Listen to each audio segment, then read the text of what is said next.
오늘 본문 말씀은 어제 본문 또 사실은 내일 본문과 함께 읽으면 더 좋은 본문입니다. 오늘 본문의 내용은 바벨론의 멸망을 목격한 사람들의 증언 혹은 반응을 다루고 있는 내용이죠. 바벨론은 계시록 17장에서는 음녀로 표현이 되고 오늘 본문 18절에 보면 더러운 우상 혹은 가증한 것들 또 죄악의 온상이 가득한 그런 도시로 표현이 되고 있습니다. 바벨론과 더불어서 음행하고 사치하던 자들은 이 자신들이 의지하던 바벨론이 멸망하는 광경, 불타는 연기를 보고 가슴을 치면서 멀리 서서 순식간에 무너지는 그 광경을 보면서 탄식을 하죠. 이들은 무너지는 바벨론을 보고 슬퍼하는 것처럼 보이지만 실상은 그렇지가 않습니다. 그들의 슬픔은 그 성 때문에 일어난 것이 아니라 자신들이 그동안 그 성을 통해 누렸던 것들을 잃어버린 사실 때문에 울고 있는 겁니다. 본문 18장 11절을 한번 보면 더 선명하게 보이는데요. 땅의 상인들이 그를 위하여 울고 애통하는 것은 다시 그들의 상품을 사는 자가 없습니다. 그 성을 보고 우는 것은 그들이 가지고 있는, 상인들이 가지고 있는 상품을 사는 자들이 없어졌기 때문이다, 이런 말입니다. 구체적인 슬픔의 이유를 기록하고 있죠. 그리고 그 다음에 12절과 13절에 나오는 상품들의 목록 있죠. 그런 것들은 바로 로마 제국을 상징하는 것들입니다. 극심한 사치와 또 향락과 탐욕의 소품들이 12절과 13절에 그대로 기록이 되어 있습니다. 그리고 13절 마지막에 보면 이들은 심지어는 여기 종들과 사람들의 영혼이라는 표현이 나오는데요. 하나님의 피조물인 사람조차도, 사람의 그 존재조차도 그들의 상품처럼 다루는 그런 극악한 또 죄의 모습을 그대로 드러내고 있는 것이죠. 이 바벨론의 몰락을 바라보며 탄식하는 사람들, 우리가 보면 사실 이게 헛웃음을 자아내는 그런 모습일 수밖에 없고 안타까운 모습인데, 이런 모습이 우리에게 주는 교훈이 여럿 있습니다만 오늘 새벽에 함께 나누고 싶은 선명한 교훈은 이겁니다. 세상은 본질적으로 이기적이라는 겁니다. 앞서 말씀드린 대로 바벨론과 함께 음행하고 사치를 즐기던 왕들이 가슴을 치면서 슬퍼하는 이유는 바로 그들이 가지고 있던 것들을, 그 도시를 통해서 누렸던 것들을 다 잃어버렸기 때문입니다. 바벨론이라고 하는 큰 나라가 그들에게 주었던, 그 제국이 주었던 기쁨, 또 어떤 향락, 여러 가지 자기에게 유익한 것들을 잃어버렸기 때문에 그들은 슬퍼합니다. 말씀드린 대로 상인들 역시도 나라를 잃어버린 슬픔이 아닙니다. 물건을 팔아서 이득을 챙길 수 있는 기회가 없어졌기 때문에 지금 울고 있는 것이죠. 지극히 이기적입니다. 바벨론이라고 하는 제국을 사랑한 게 아닙니다. 바벨론이 제공해 주었던 사치와 이익을 사랑한 거죠. 바로 그것 때문에 그들은 슬퍼합니다. 심판날에 정말 참혹한 심판이 이루어지고 있는 과정에도 그들은 하나님을 두려워하며 죄를 슬퍼하기보다는 자기 중심적인 생각을 버리지 못하는 거죠. 지금 손에 잡는 게 없어서 울고 있는 겁니다. 자기 자신들의 권력이나 혹은 경제적 손실, 또 피해를 봤다는 생각, 더 이상 더 많은 유익을 얻을 수 없다는 그런 생각에 몰두해 있는 겁니다. 근데 놀랍게도 이런 이기적인 논리가 우리의 신앙생활에도 나타날 때가 있죠. 놀랍게도 이 바벨론이 보여주는, 바벨론의 몰락과 함께 나타나는 사람들의 반응이 보여주는 삶은요, 정확하게 세상 사람들의 모습이기는 한데 성경이 보여주는 성도의 삶과는 너무나 거리가 멉니다. 로마서 14장 8절은 우리에게 이렇게 말씀하죠.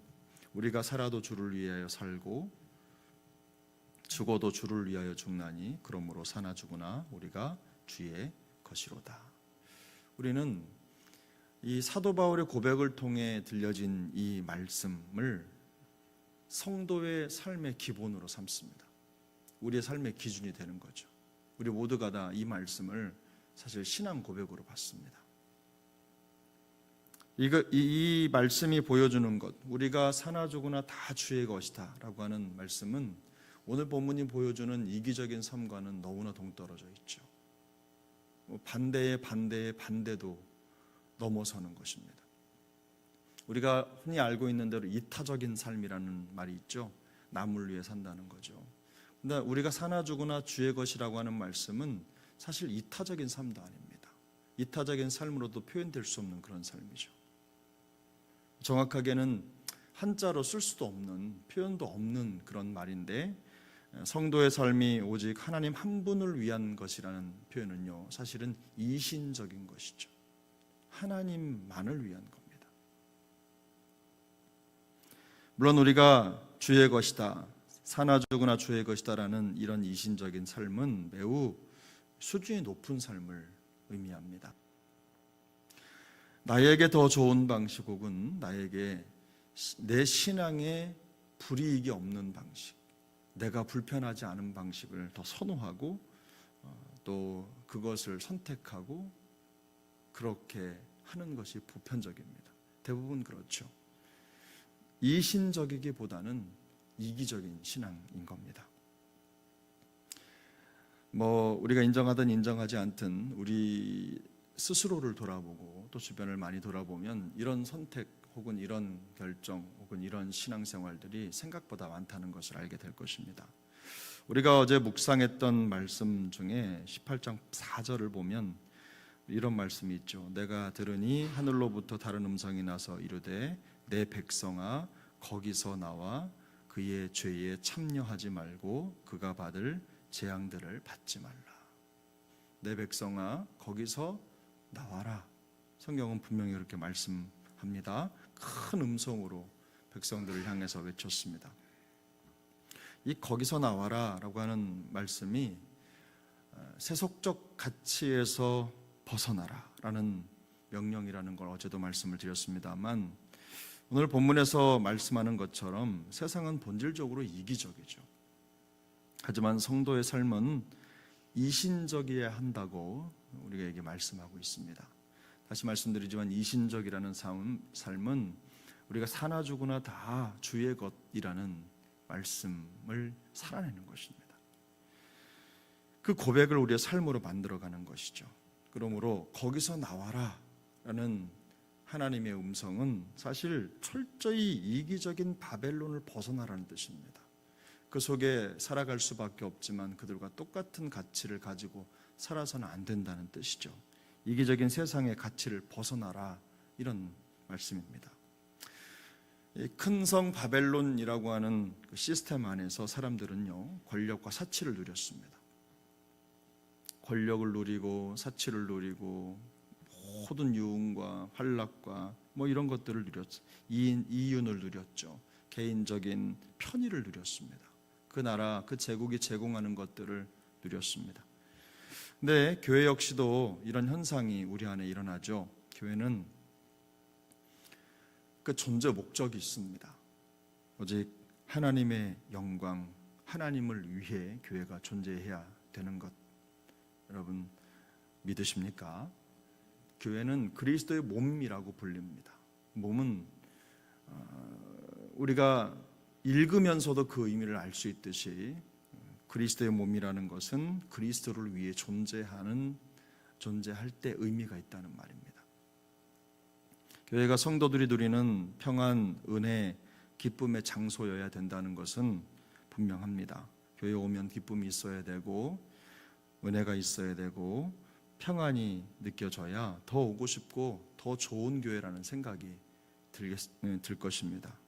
그러나 이런 기쁨이나 은혜나 감사 이런 것들이요, 희생이 없이는 찾아오지 않는다는 겁니다. 어떤 평안도 어떤 은혜도 어떤 기쁨도 희생이 없이는 지켜지지 않는다는 것을 간과해서는 안 되는 것이죠. 교회에는 두 종류의 성도가 존재하는데, 소비적인 성도가 존재하고 또 공급하는 성도가 존재합니다. 평안과 은혜와 기쁨을 찾아다니는 그런 소비자, 그걸 찾고 그것을 바라기만 하는 소비자들이 가득한 교회는 늘 불평과 불만이 가득할 것입니다. 평안이 없다, 은혜가 없다, 기쁨이 없다, 이런 가시엉겅퀴 같은 고백만 난무할 것입니다. 반대로 소비자보다 평안과 은혜와 기쁨의 공급자가 더 많은 교회는 늘 감사와 찬양이 넘칠 것입니다. 그만큼 희생이 많고 헌신이 많다는 뜻이겠죠. 이런 공급자가 되기 위해서 우리가 이신적인 삶을 감수할 수밖에 없다는 것을 깨달을 때 비로소 교회는 성숙해져 가는 것입니다. 우리 한 사람 한 사람이 와서 먹을 것만 찾고 누릴 것만 찾는 그런 상황이 된다면 교회는 언제나 불평과 불만이 가득하겠지만 반대로 내가 그 평안을 만들기 위해서, 은혜를 공급하기 위해서, 혹은 기쁨을 만들어내기 위해서 희생하고 또 헌신한다면, 주를 위해 이신적인 삶을 살아간다면 상황은 완전히 달라질 것입니다. 우리가 알고 있는 대로 우리나라는 수많은 희생을 치르는 전쟁의 과정을 통해서 자유를 찾았고 평안을 찾았습니다. 우리의 믿음도 마찬가지죠. 예수 그리스도께서 고난과 십자가의 죽음이라고 하는 험난한 여정을 지나가심으로 우리에게 은혜와 평강이 공급된 겁니다. 예수님께서 바로 그런 은혜의 공급자가 되신 거죠. 우리의 삶도 다르지는 않습니다만 우리 성도들은 사실 자기 마음만 편하려고 신앙생활하는 사람들은 아닙니다. 주님의 마음을 기쁘시게 하려고 신앙생활을 하는 사람들이 바로 성도들이죠. 여러분 이거 믿으십니까? 믿으십니까? 성도의 변화되는 삶을 표현할 때 우리가 성화라는 말을 쓰죠. 성화. 그래서 성도의 삶의 여정은 다 성화의 여정인다. 예수를 믿고 난 다음부터 계속해서 이 성화의 길을 가는 것입니다. 내가 원하든 원하지 않든 우리는 끊임없는 성화의 여정을 지나갑니다. 그래서 성도의 삶은 성화의 여정이다 이렇게 말해도 틀리지 않습니다. 그런데 이 성화의 여정은 시작이 있고 끝이 있는데 시작점은 변화되지 못한 우리의 삶이겠죠. 그 다음에 끝은 완전히 변화된 우리의 삶일 것입니다. 그리스도와 형상을 본받는, 완전한 형상을 본받는 그 순간이겠죠. 그런데 이 성화의 여정의 시작점은 바로 이기적인 삶에서 시작하는 겁니다. 그런데 그 마침점이 뭡니까? 이신적인 삶이 되는 거예요.